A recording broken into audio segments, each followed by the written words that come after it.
Hi, BookTube. Welcome back to the History Shelf. I just realized something that when I wear my glasses, which are actually bifocals, that's why my wrinkles are so accentuated in my pictures. I'm like, no wonder. It's because the bifocals, they're magnifying it. I'm going to take these damn glasses off as I talk to you about some books I've read recently. Sorry, my slipper fell off.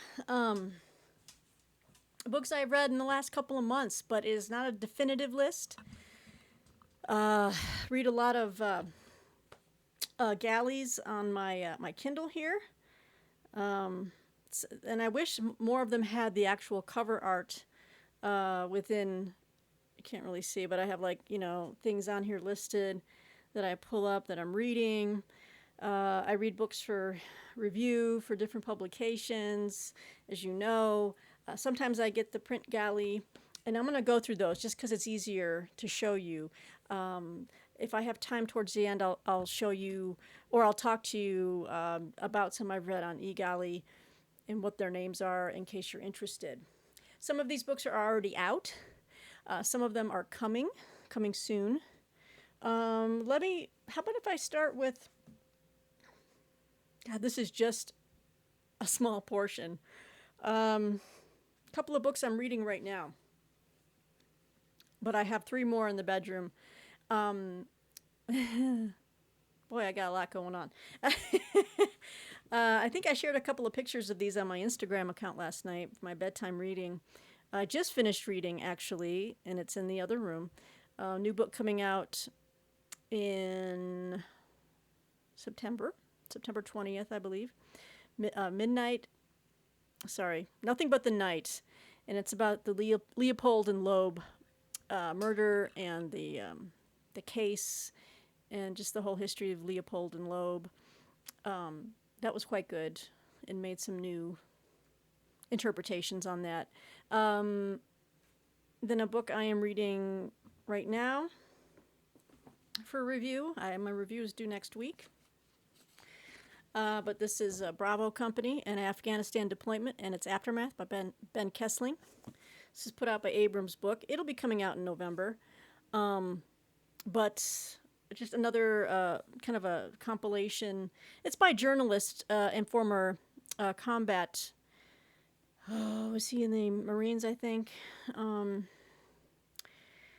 Yeah, he served as a Marine Corps infantry officer in Iraq and Afghanistan, Ben Kessling, but he's been a correspondent for the Wall Street Journal, Midwest correspondent, just talking about a certain regiment in the 82nd Airborne Division, follows the members of that regiment through their deployment, what happened when they came back home.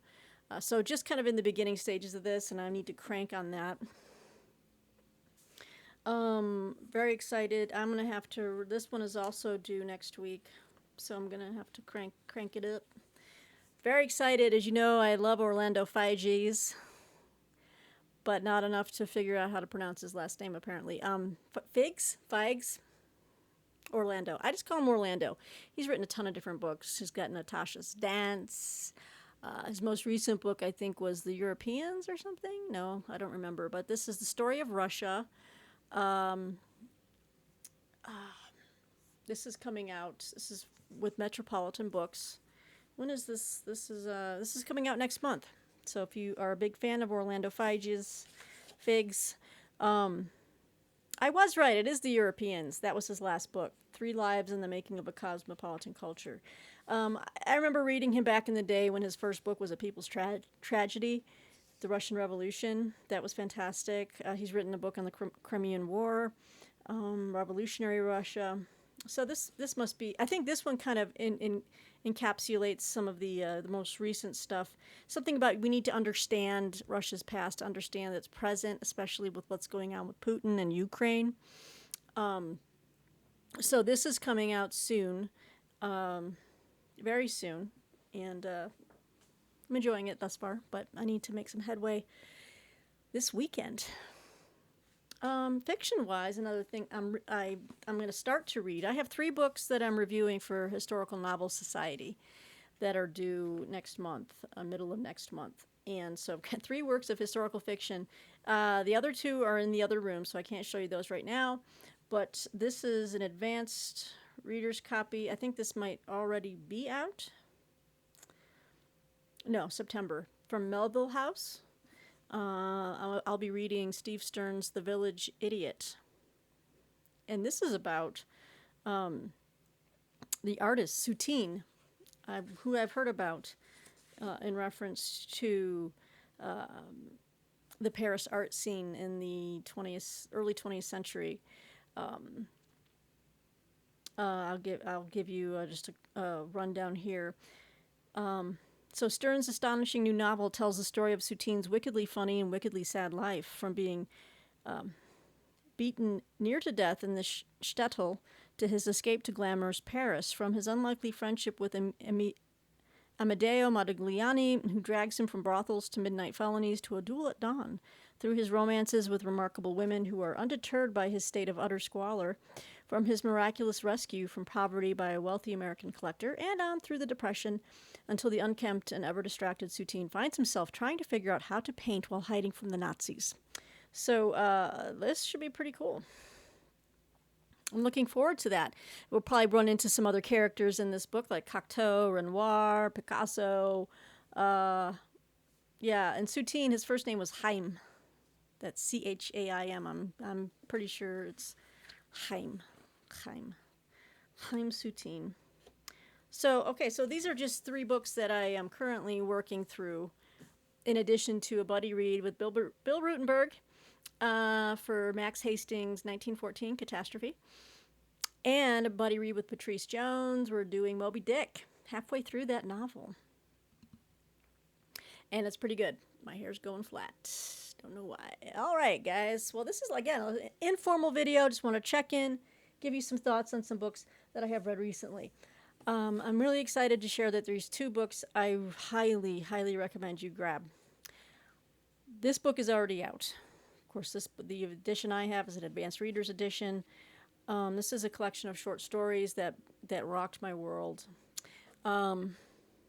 If you follow my channel and you look at my playlists, I have a playlist of book reviews, and I did one for Tim O'Brien's The Things They Carried, which is a selection of short stories about Vietnam. That was a powerful read. Well, I think I might have found something just as powerful, just as good. I highly recommend everyone check out All the Ruined Men by Bill Glose. Hi, Martine. She didn't realize I was making a video. Stories by Bill Glose. This came out on August 2nd. It's put out by St. Martin's Press. Now, I have written an in-depth review for Book Browse, so I am not going to give you a full-out book review here because I was commissioned to write a piece on this book. So what I'll do is when it comes out, I'll come back to this video and update the description section. Of course, you might just have to set a reminder or just say that, or what you can do is follow me on social media, and that way you'll see, because I will post every review that I have published that has bylines that I can point you to through my Twitter, my Facebook, and my Instagram History Shelf accounts. So those are all up in my bar or down below in the description box. Just follow me there. And so when this is published, I will be putting it out on social media. All I can say is this book wowed me. It touched me. It moved me deeply. And it was so skillful. All these different stories just connected to each other in a way that was just brilliant. And I highly, highly recommend this. And you're like, what is it about? Yeah, I should probably tell you. It's a powerful collection of linked stories that show veterans struggling for normalcy as they grapple with flashbacks, injuries, both physical and psychological, damaged relationships, loss of faith, and loss of memory. As a former paratrooper and Gulf War veteran, author Bill Glose is closely bound to these stories. Drawing from his own experiences and military knowledge, Glose presents a cast of complex and sympathetic characters, young men who embraced what seemed a war of just cause, who trained and fought and lived and died together, and who have returned to families, wives, children, civilian life, and an America that has lost its way. So, you have the History Shelf stamp of approval. I highly recommend this amazing piece of literature. As I started to read Bravo Company, I'm like, this has so many, there's a lot going on here that in the other book here that they could mirror each other. Now this is a piece of journalism and nonfiction. This is a piece of fiction, but based on his experiences, obviously. But I'm reading this and I'm getting flashbacks to All the Ruined Men. Hi, Boomer. Thanks for opening the door. Hang on a second. Sorry about that. Boomer just liked to poke his head in, like, what's going on? And then you can hear the fan in the other room just making a big whirring noise. So I've got some flyaway hair today. Decided I need to put the glasses on for some of the reading that I'm going to do.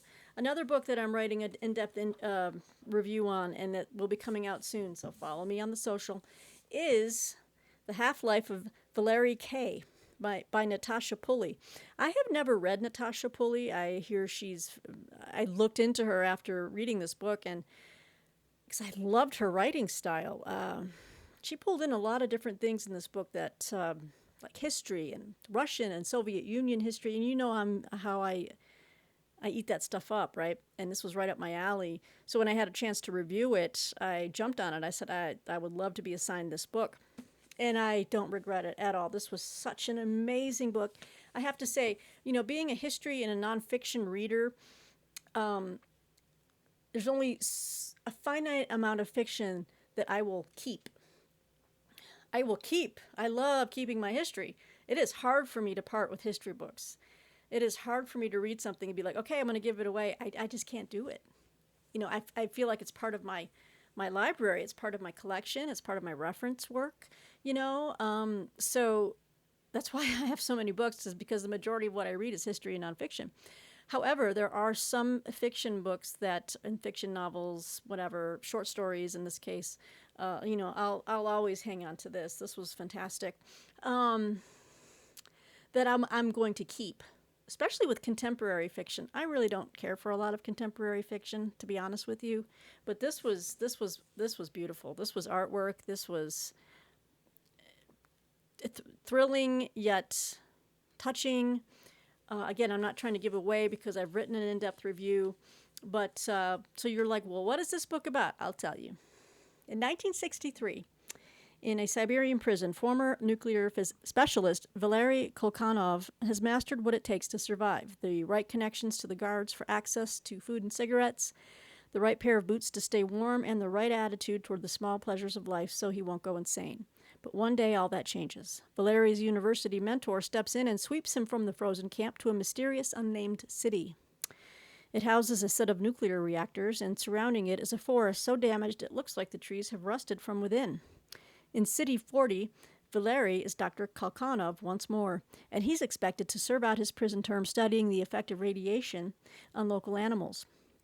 But as Valery begins his work, he is struck by the questions his research raises. Why is there so much radiation in this area? What exactly is being hidden from the thousands who live in the town? And if he keeps looking for answers, will he live to serve out his sentence? Based on real events in a surreal Soviet city and told with best-selling author Natasha Pulley's inimitable style, The Half-Life of Valerie K. is a sweeping new adventure for readers of Stuart Turton and Sarah Gailey. I've never heard of those two people, but all I can say is, wow, I am a big fan now of Natasha Pulley. Natasha, there's our young author. But this book I'm keeping. I'm glad they sent me the finished copy to review. And I'm going to reread it. Not only is it a book of fiction I'm going to keep, which it's the factor of I'm going to reread it, which should indicate to all of you, because I have so many books to read, that I would reread something. That's how good it is and was. And I just wanted to share that with my audience. To me, in a sense, it is a little bit of like historical fiction, and it is based on a real event. I don't want to give away too much, but if you know anything about history, Soviet Union, Chernobyl was not the first nuclear disaster. Something else happened that was pretty well covered up for a long time, only until recently. Anyway, 2 books I'm highly recommending to my readers that, have elements of history in them. We're talking about a war and its effects on men. And,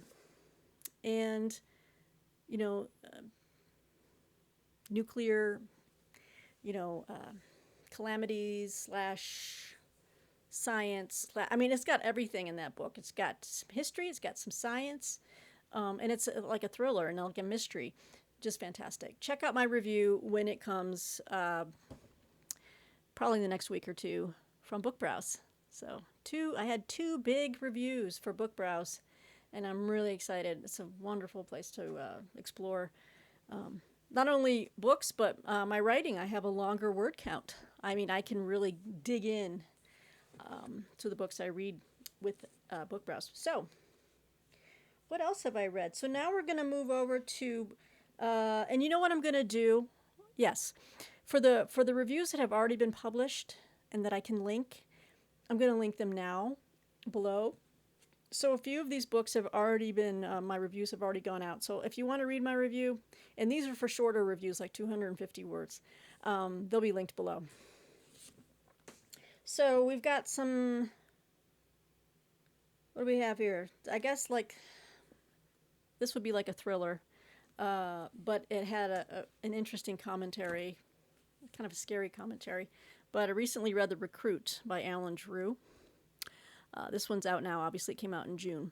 But he had a book that preceded this, part of like a detective and his girlfriend. I think it was called Shadow Men. Yes, Shadow Men.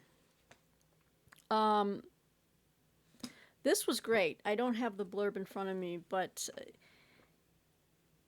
basically, it's set in the. I like the time frame in that it was set. It was, I think, was it the late 1980s or it's basically 1987. Okay, so 1987. It kind of covers recent history, but it covers it in a way that it pulls in technology. Anyway, read my link below for The Recruit. Wait a minute. No, I did The Recruit for Book Browse. Okay, I did a long review for The Recruit. Now, I'm not sure if you're able to access. I will put up the link. Let me know if you can't access it. But because Book Browse does, it's like a membership type of deal, but I think you might be able to access this one.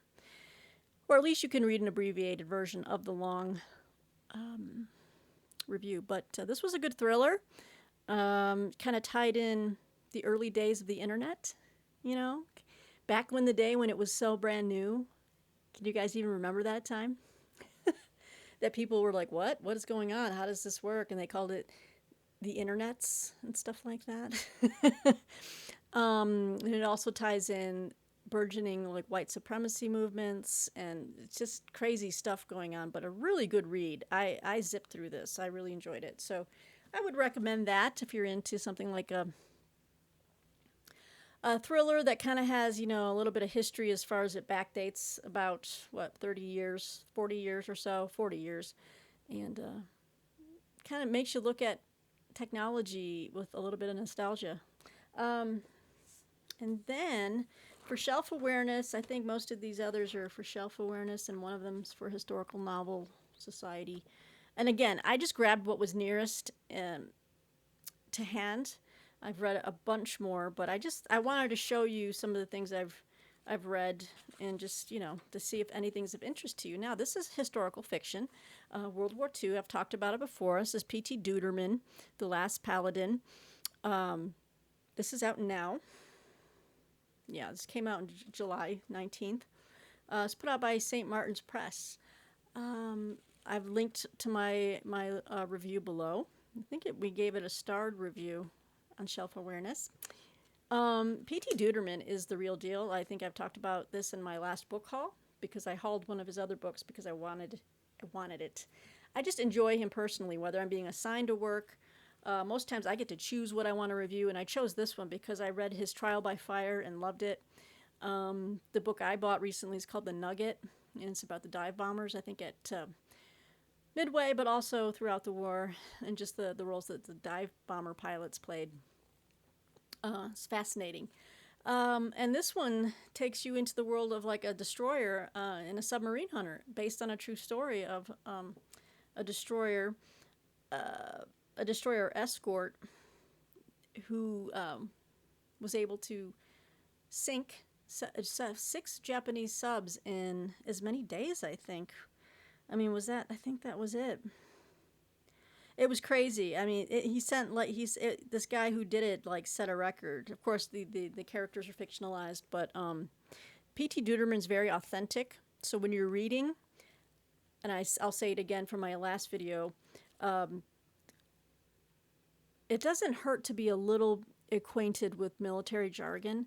Of course, a lot of this is dated back to like naval World War II type of things, but the way they speak, the way the action, the battle sequences unfold. I mean, and this was written by Deutermann, who is a former, was he a former ship commander, I think?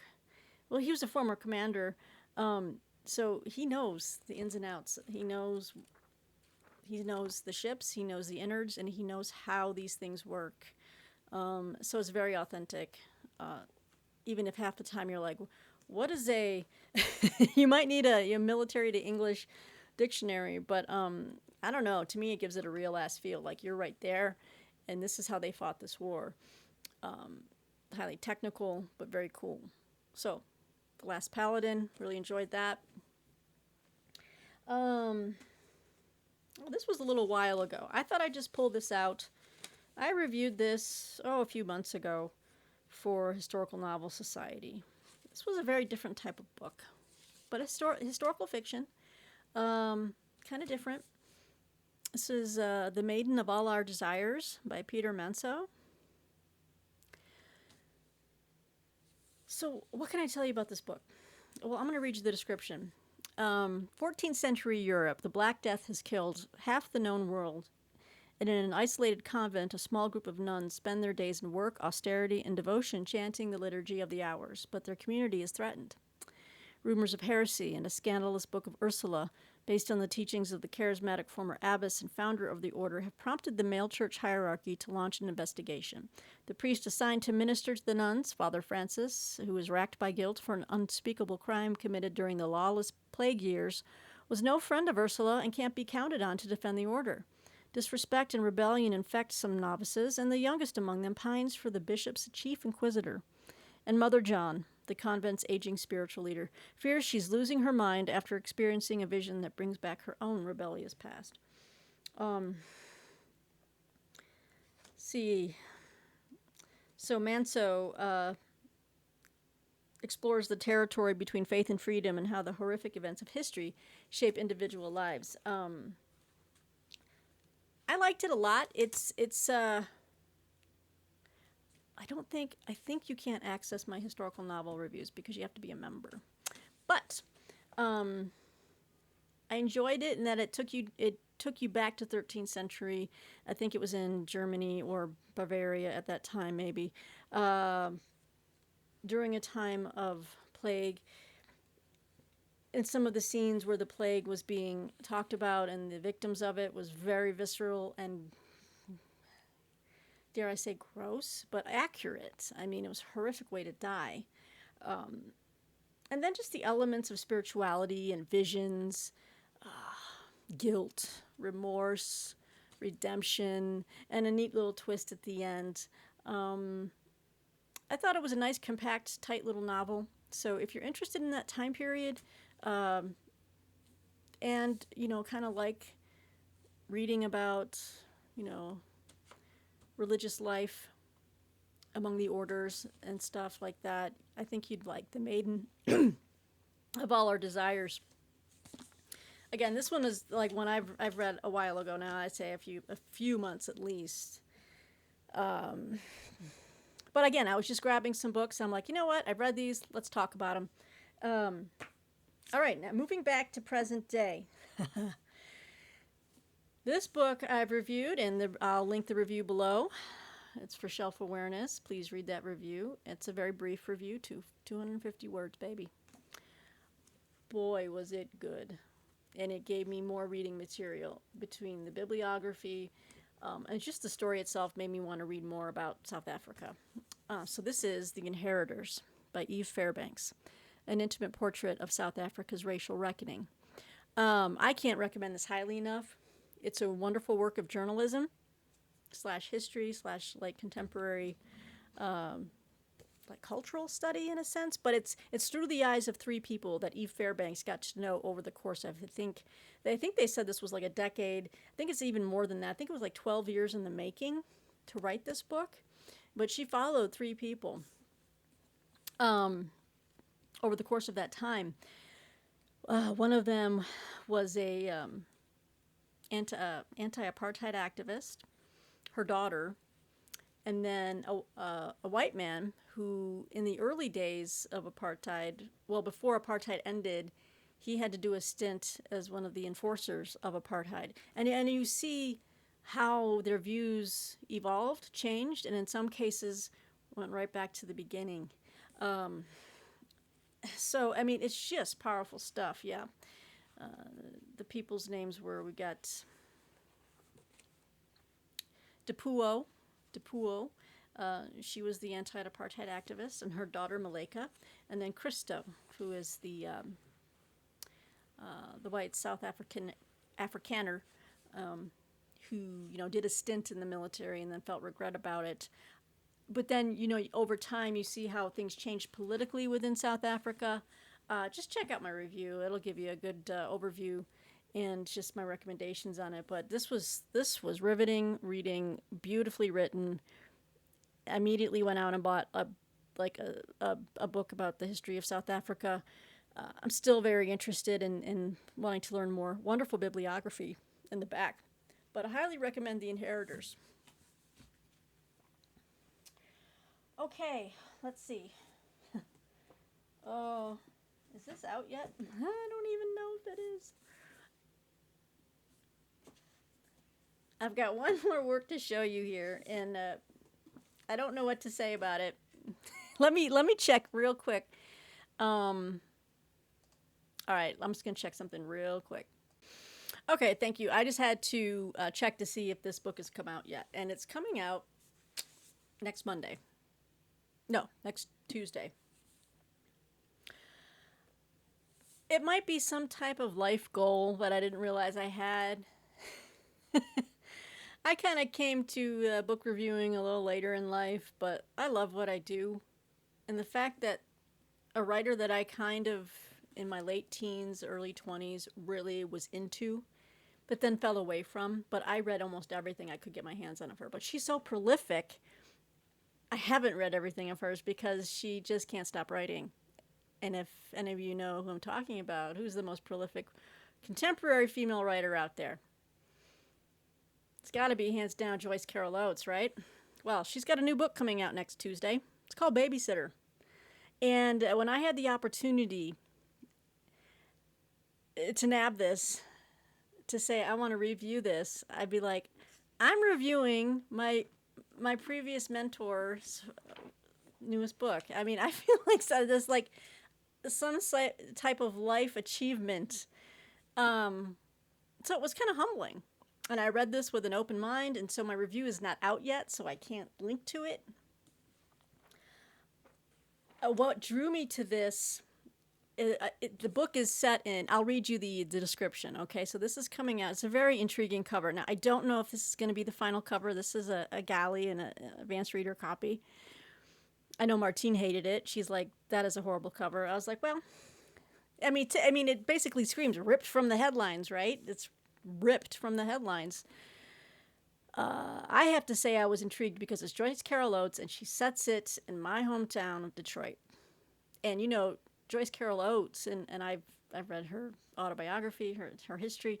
She spent a lot of time in Michigan in her early academic days. So, she's intimately acquainted with Detroit, the outer suburbs, the affluent places. And she's very, she wrote Them, which I think won an award. I think that was that about the race riots in Detroit? I mean, she's covered it. And I appreciate her just for the fact that she lived there, and she's got an insight into it, of course, from her viewpoint, right? But as a privileged, I don't want to say privileged, because you know what? She earned her place, teaching and doing what she did. But she has her own unique insight, which I think she brings to a lot of her work. Having said that, let me just read to you what Babysitter is about. From one of America's most renowned storytellers comes a novel about love and deceit and lust and redemption against a backdrop of child murders in the affluent suburbs of Detroit. In the waning days of the turbulent 1970s, in the wake of unsolved killings that have shocked Detroit, the lives of several residents are drawn together with tragic consequences. There is Hannah, wife of a prominent local businessman, who has begun an affair with a darkly charismatic stranger whose identity remains elusive. Mikey, a canny street hustler who finds himself on an unexpected mission to rectify injustice. And the serial killer known as Babysitter, an enigmatic and terrifying figure at the periphery of elite Detroit. As Babysitter continues his rampage of killings, these individuals intersect with one another in startling and unexpected ways. Suspenseful, brilliantly orchestrated, and engrossing, Babysitter is a starkly narrated exploration of the riskiness of pursuing alternate lives, calling into question how far we are willing to go to protect those whom we cherish most. In its scathing indictment of corrupt politics, unexamined racism, and the enabling of sexual predation in America, Babysitter is a thrilling work of contemporary fiction. So, after my review comes up, I will try to post a link to it here, but also just follow me, like I said, on social media, and you'll see that when it's ready. And you can check it out. But it was kind of fun to revisit Joyce Carol Oates after not having read her for a very long time. I was wondering, as I was reading, has she changed much in what she writes about? I don't think it's going to... I know what I wrote in my review, and this is not a point that I'm repeating or stealing away from the people who paid me to write it, but I can say that... No, not a lot has changed. Joyce Carol Oates, if you have ever spent any time reading her works, her major works, her side works, or the smaller ones, whatever, or just following her, and I did. I was a fangirl for so long. But the themes that she wrote about 20, 30 years ago are still themes today, just being updated to the times. You know what I mean? So violence, sex, these are things that she really she zooms in on in almost uncomfortable detail. But it was a thrill and an honor to read someone I met her once. This is a little fangirl moment. At a book signing. She came to Denver to the Tattered Cover, and I was this like 10, 15 years ago? I don't even know, but I took like 3 of my favorite books at the time and took them down there and to have her sign them, and oh God, it was probably 20 years ago now that I think about it. I was so nervous meeting her, and I couldn't think of anything charming or witty to say when I go up to the desk and she's like, "Hi, what's your name?" And I tell her, and she goes, "What do you do?" And I at the time I worked at IBM, and I didn't do anything really interesting. And I was just like, I work in computers. I felt like such an ass. She's like, "Oh, that's nice." And I'm like, "Yeah, this is so stupid. Like, what do you say? What do you say to someone you idolize?" Anyway. Okay, final 2 books, just to show you, I've read, and these reviews are not out yet, but this book is coming out next month, September 13th. This was kind of a heady read. This was Brazilian Authoritarianism, Past and Present by Lilia Moritz Schwartz, translated by Eric M.B. Becker. It's put out by the great folks at Princeton University. So, again, I'll be posting my reviews once they go up.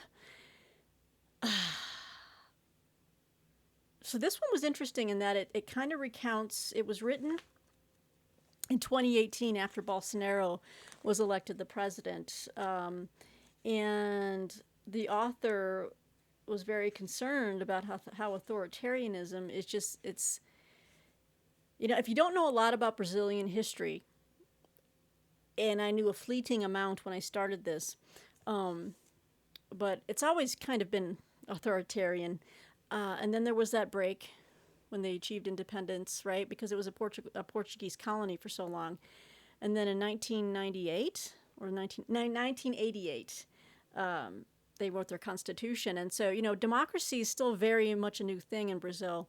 But she sees the danger of authoritarianism returning through nepotism, corruption, patrimonialism, things like this, is returning with Bolsonaro. And she was concerned about that. So she wrote this as a response to that, kind of reminding people to know your history because things are repeating. Anyway, I'm not giving anything away because that's not what I wrote in my review. But this is just another aspect of it, just trying to describe what this book is about. It was very intriguing. I learned a lot, and it gave me, as soon as I can make more time, I probably won't be able to make more time, but it gave me an insight. So now when I'm reading stories about the Brazilian elections, I'm like, oh, this kind of fills you in on that. So that review's coming.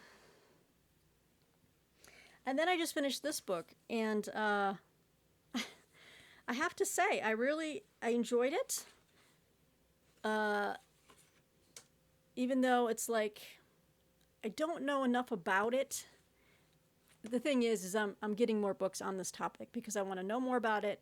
I'm getting more books on Irish history to fill in, but I don't want to give away anything from my written review. But I remember when I started reading this, Martine looked at it and she goes, just be very careful. Be very careful reading this. Don't take everything this guy says as gospel, because she has certain feelings about this topic. So what am I talking about? Have I teased you enough? All right, this is coming out in September, next month.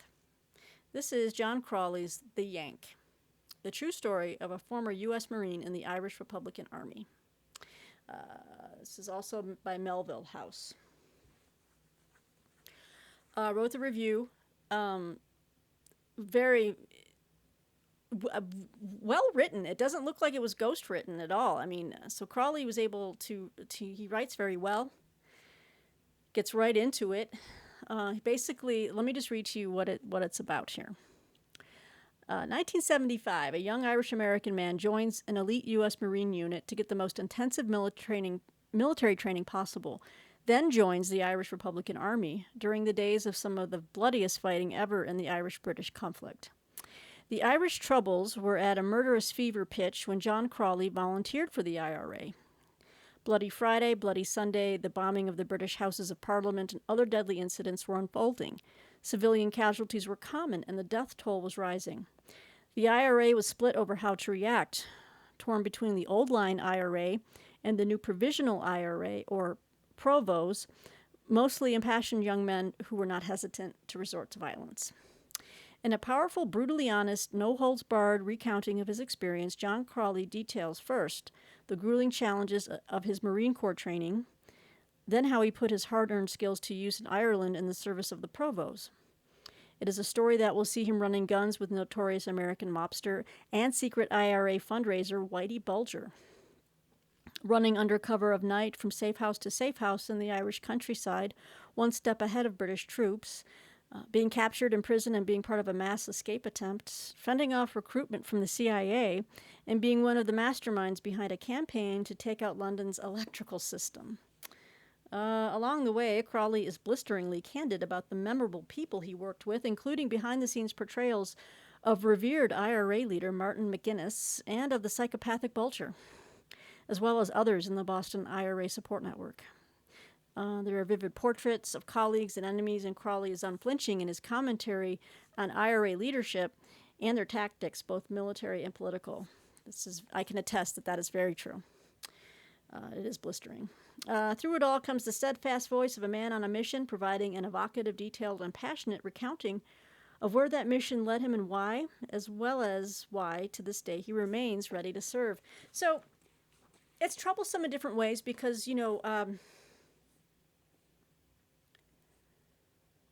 I'm not trying to step on anyone's toes here. Well, like Martine tells me, growing up, her parents were just like, no, we do not support IRA. They are terrorists. And I think that's the way Martine still thinks and feels. And you know what I'm saying? So, but I'm like, so then I'm like trying to understand. I'm like, well, isn't he fighting for the unity of the country? And she's like, no, not by blowing up kids and stuff. And now he doesn't say that he did that. Okay. But And of course, I agree. I'm just trying to understand the IRA. I don't have a lot of knowledge on that, so it's best that I don't speak about things I'm not fully briefed on.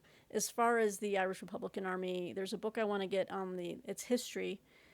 If you have any recommendations out there, actually, yeah, I'm looking for some recommendations on